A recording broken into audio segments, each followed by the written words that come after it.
Merci beaucoup, Oustaz Bachirou Sané. Merci beaucoup également à toute la presse ici présente. Merci beaucoup aussi à tous les partis politiques qui composent le Benno Bokk Yakaar. Donc, je m'en vais vous lire la déclaration le texte liminaire. Donc, c'est avec surprise et déception que nous avons découvert la conférence de presse de M. Bara Gaye. C'est regrettable que l'opposition même, lorsque la coalition Benno Bokk Yakaar leur reconnaît leur victoire dans certains départements, a du mal à respecter le jeu démocratique. Nous allons certainement clarifier la situation à Yeumbeul Sud avant la refonte totale du fichier électoral. Cette commune comptait 33 000 électeurs. En 2017, ce nombre est passé de 39 000 à 39 141 électeurs, soit une augmentation de 6 141 électeurs lors des législatives. À l'époque, il n'y avait pas le ministre Amadou Hott, je pense. Donc, vous ne me démentirez pas. Maintenant, lors des législatives de 2017, la majorité des citoyens de Yeumbeul Sud, qui n'étaient pas du camp de Bara Gaye, n'ont pas pu obtenir leur certificat de résidence, car c'est lui, en tant que maire, qui délivre ce document qui permet de s'inscrire sur le fichier. Donc, ces populations exclues par le maire, Bara Gaye lui-même, étaient obligées de se rabattre sur le sous-préfet pour obtenir le précieux document pour exercer leur devoir civique. Les citoyens de Yeumbeul Sud avaient été privés d'inscription au profit de ceux de Djiddah Thiaroye Kao, de Mbour, de Zac Mbao, où habitait le maire Bara Gaye, où il habite d'ailleurs toujours. D'ailleurs, même Zac Mbao ne fait même pas partie du département de Keur Massar. En 2019, le fichier a évolué et est passé de 39 141 à 41 000 électeurs. C'est toujours lui en tant que maire. C'est encore lui qui a géré et distribué les certificats de résidence à sa guise, en excluant toujours les Yeumbelois et Yeumbeloises qu'il soupçonne ne pas être de son camp. En 2021, le fichier est passé de 41 000 à plus de 43 000 électeurs. C'est encore le maire Bara Gaye. Donc, comme il a l'habitude de le faire, il a encore empêché les résidents de Yeumbeul Sud non favorables d'obtenir le certificat de résidence. Donc, la plupart des électeurs, notamment non Yeumbelois, qui s'étaient inscrits, l'ont été grâce à lui. Il a refait le même coup en 2022, lors des locales. Il a inscrit ses électeurs et il a empêché les citoyens de Yeumbeul Sud de s'inscrire pour défaut de certificat de résidence. Je rappelle aussi, à l'époque déjà, il avait fait les mêmes accusations, comme il a l'habitude de le faire d'ailleurs. Donc il avait fait les mêmes accusations. Il avait dit qu'on avait transféré 3000 électeurs. Alors qu'en réalité, c'était lui le maire. Donc ça, il faudra qu'on le rappelle.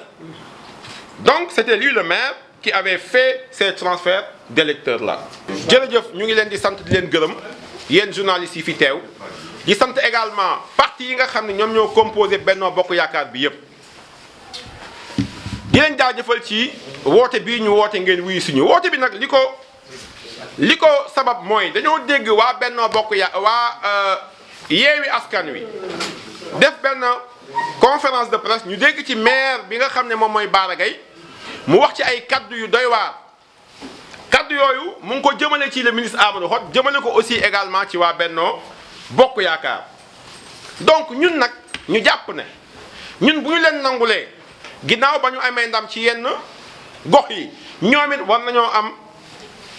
vraiment démocratie bu nekk ci ñoom ba ñu nangu ñu on si ñun suñu victoire muy majorité bi ñu yàlla jox. ñu dégg aussi Bara Gaye ne ñun dañu def ay transfert ñu xamal ne ko moom de depuis 2000 lan la fi nekk maire. 2014 depuis 2014 la nekk maire te boobu ba léegi mooy maire. Donc bu cas transfert amee moom lañ ko war a laaj ndax moom mooy signé nous n'avons pas le monopole de la signature moom mooy signé ay certificat de résidence donc foot transfert am moom lañ ko war a laaj moom le maire Bara Gaye ñii leen di fàttali ne avant ñuy gëstuwaat fichier électoral bi fii ci Yeumbeul électorat Yeumbeul mu ngi toll woon ci 33 000 électeurs ba ñu ñëwee ci 2017 33 000 yooyu jóge na 33 000 dem ba 39 141 électeurs maanaam différence bi augmentation bi ci am 6 141 électeurs ñoo ci yokk te boobu kat jàpp naa ne kat 2014 kat le ministre Amadou Hott nekkul woon Yeumbeul am déet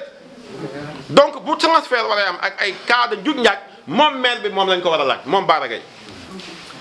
bi ñu ñëwee en 2017 ci élection législative yi ñu gis ne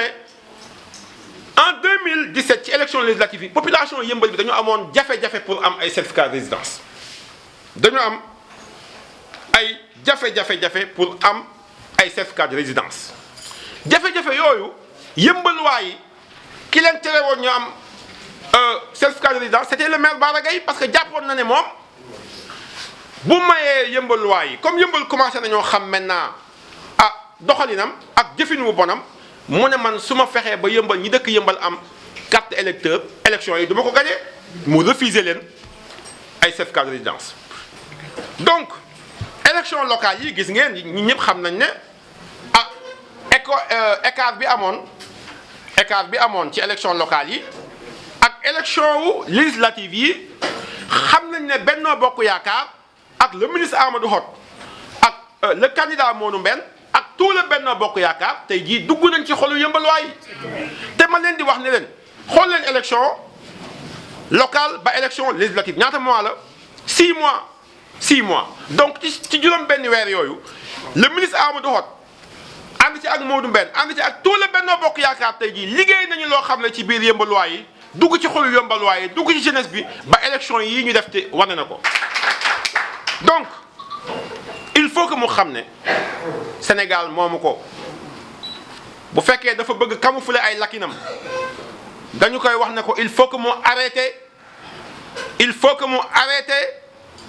ethniciser bi muy def di ko dugal ci politique dëkk bi Yeumbeul tukulóor yi moomuñu ko olof yi moomuñu ko lébu yi moomuñu ko séeréer yi moomuñu ko Yeumbeul ñu ñëpp ñoo ko bokk. yéen ñëpp ñu ngi leen di sant ci teewaay bi je pense que li Bara Gaye wax day itam dëmm nit ñi te mooy dëmm bi en fait moom loolu lay def